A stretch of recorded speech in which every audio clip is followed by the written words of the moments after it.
दोस्तों कैसे हैं आप लोग। आज का ये वीडियो आप सभी स्टूडेंट के लिए काफी ज्यादा इंपॉर्टेंट होने वाला है, क्योंकि आज हम आपके पॉलिटेक्निक के बेस्ट ब्रांच के बारे में बताएंगे और इस राज के बारे में भी बताएंगे आप सभी स्टूडेंट से कि कुछ स्टूडेंट ऐसे समझते हैं कि यदि मान लीजिए हमने टॉप के ब्रांचेज जैसे कि सिविल में एडमिशन ले लिया, या फिर हमने यदि इलेक्ट्रिकल में एडमिशन ले लिया, या फिर हमने यदि मैकेनिकल के तीनों ब्रांचेज जैसे कि प्रोडक्शन, ऑटोमोबाइल और कैड में से किसी एक ब्रांच में एडमिशन ले लिया तो हमें नौकरी मिल जाएगी। ठीक है, तो इसमें कितनी सच्चाई है मैं यह भी बात आप सभी स्टूडेंट्स से बताऊंगा।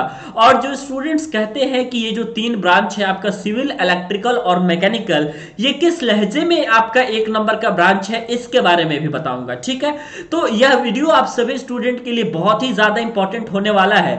ठीक है, तो यह वीडियो जो है आप लोग शुरू से अंत तक देखिएगा जरूर, क्योंकि इस वीडियो को देखने के बाद आपको एक्चुअली में यह पता लग जाएगा कि कुछ स्टूडेंट जो कहते हैं कि सिविल इंजीनियरिंग से पढ़ लिया मतलब कि अब जिंदगी सेट हो गई, इलेक्ट्रिकल से पढ़ लिया मतलब जिंदगी सेट हो गई, और मैकेनिकल से पढ़ लिया जिंदगी सेट हो गई। तो इस तरीके के स्टूडेंट जो बातें कहते हैं वो ऐसी स्टूडेंट बातें करते हैं जो कि अभी तक फील्ड में नहीं गए हैं। ठीक है, आपको एक्चुअली में आपका ब्रांच कैसा है, आपको जॉब मिलेगी नहीं मिलेगी, आप लोग जॉब लेने लायक हैं या फिर जॉब लायक लेने लायक नहीं है, इस बात का अंदाजा आप सभी स्टूडेंट को तब लगता है जब स्टूडेंट 3 ईयर पास आउट हो जाते हैं। इसके पहले तो जब तक student first year, second year, final year में रहते हैं तो इस भ्रम में रहते हैं कि भाई सिविल, इलेक्ट्रिकल, मैकेनिकल हमें मिल गया है, अब तो हमें कोई दिक्कत नहीं है, हम जैसे ही पास आउट होंगे तो हमें जॉब मिल जाएगी। ठीक है, तो मैं सबसे पहले बात सिंपली एक बात कह देना चाहता हूं कि यह जो स्टूडेंट बात करते हैं सिविल, इलेक्ट्रिकल और मैकेनिकल के टॉप वन ट्रेड होने का, यह इस लहजे में बात करते हैं दोस्तों सिर्फ और सिर्फ आपके गवर्नमेंट जॉब में। ठीक है, लेकिन मैं आपको बता दूं यदि गवर्नमेंट जॉब की बात छोड़ दी जाए, गवर्नमेंट जॉब में तो बात सही है कि भाई सिविल इंजीनियरिंग के लिए भी हर साल 100, 150, 200, इलेक्ट्रिकल के लिए भी 100, 150, 200, या फिर मैकेनिकल के लिए भी, और नेवी, एयरफोर्स, इन सारे विभागों में भी नौकरियां आराम से आप सभी स्टूडेंट के लिए निकलती रहती है। ठीक है, लेकिन अब बात यह होता है कि जो भी स्टूडेंट्स गवर्नमेंट जॉब लेना चाहता है उसके पास जो है उस लेवल का नॉलेज भी होना चाहिए। ठीक है, सिर्फ सिविल इंजीनियरिंग, इलेक्ट्रिकल इंजीनियरिंग और मैकेनिकल इंजीनियरिंग लेने से ही जॉब नहीं मिल जाती है, उसके बारे में आप सभी स्टूडेंट को डीपली नॉलेज होना चाहिए। आप एक बार यदि किसी भी ईयर का पेपर उठा करके देखेंगे, चाहे आप एसएससी जेई का पेपर उठा करके देख लीजिए और रेलवे जेई का पेपर उठा करके देख लीजिए, या फिर डीएमआरसी किसी का भी आप एक टेक्निकल पेपर उठा करके देख लीजिए कि पेपर का लेवल क्या कह रहा है और आपकी तैयारी कहां तक है, और उस लेवल को पाने के लिए आपको कितने दिन तक तैयारी करना पड़ेगा। क्योंकि आमतौर पे हम देखते हैं कि जितने भी सारे हमारे सीनियर हैं या फिर और भी लोगों को देखते हैं, आपको बहुत सारे एग्जाम्पल, जैसे ही आप इलाहाबाद तैयारी करने के लिए या फिर दिल्ली तैयारी करने के लिए आते हैं, आप सभी स्टूडेंट को एग्जाम्पल मिल जाता है कि जितने स्टूडेंट 4 साल से तैयारी कर रहे हैं, कितने स्टूडेंट 5 ईयर से तैयारी कर रहे हैं और अभी तक उनकी जॉब नहीं लगी। ठीक है, तो आप लोग इन सारी बातों को छोड़ दीजिए कि कौन सा नंबर 1 ट्रेड है और कौन सा नंबर 2 ट्रेड है। ठीक है, बात यह है आप सभी स्टूडेंट्स का कि यह बेस्ट ब्रांच तो है, इसमें जॉब आसानी के साथ मिल जाती है, लेकिन बात यह है कि अगर आप कहीं भी 10,000 रुपए की जॉब सर्च करना चाहते हैं, या 12,000 रुपए की जॉब सर्च करना चाहते हैं, या 15,000 रुपए तक की जॉब सर्च करना चाहते हैं, तो आपको जरूरी नहीं है कि आपको टेक्निकल ही होना पड़ेगा। आप नॉन टेक के भी फील्ड में यदि आप बाहर आएंगे, दिल्ली, गुड़गांव, गाजियाबाद, नोएडा, ये बहुत सारी ऐसी जगह है जहां पे जॉब अवेलेबल रहती है अच्छी अच्छी, तो आप यदि इन फील्ड में, इन जगहों पे आएंगे तो आपको इतने तक की तो जॉब आसानी के साथ मिल जाएगी। लेकिन बात होती है कि यदि आपने पॉलिटेक्निक किया हुआ है या फिर आपने ग्रेजुएशन किया हुआ है, तो बात यह आती है कि आपको जो है एक अच्छी सी जॉब कैसे मिले।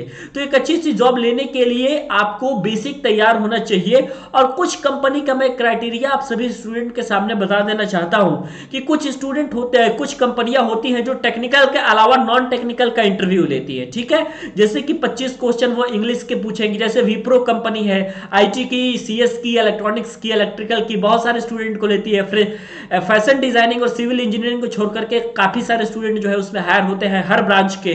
तो उसका जो पहला पेपर होता है उसमें 25 नंबर की इंग्लिश पूछी जाती है और 25 नंबर के आपके मैथ पूछे जाते हैं, और इसके बाद आपके जीके जीएस भी पूछा जाता है 20 नंबर का।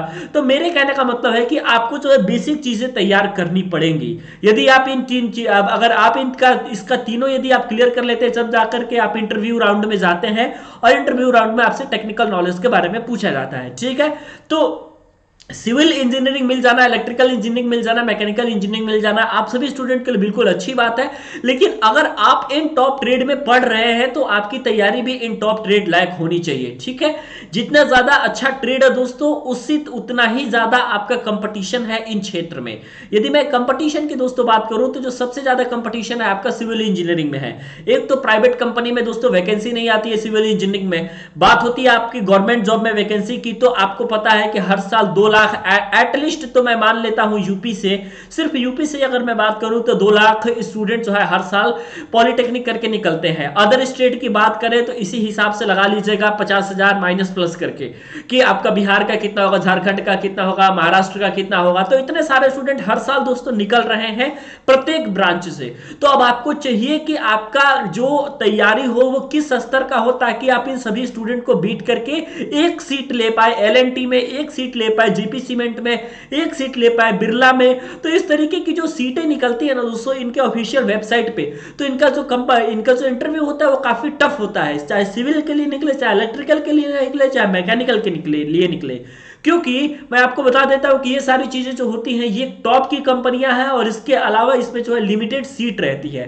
तो आपको इन सारी बातों का ध्यान रखना है। मानते हैं दोस्तों कि सिविल, इलेक्ट्रिकल, मैकेनिकल में आप पढ़ते हैं तो टॉप ब्रांच है, लेकिन इसके साथ ही साथ सभी स्टूडेंट को इसकी बेसिक नॉलेज भी होनी चाहिए, इसकी डीपली नॉलेज भी होनी चाहिए। अलॉन्ग विथ आपको इंग्लिश का नॉलेज भी होना चाहिए, मैथ का नॉलेज भी होना चाहिए, आपके पास जीके का भी नॉलेज होना चाहिए।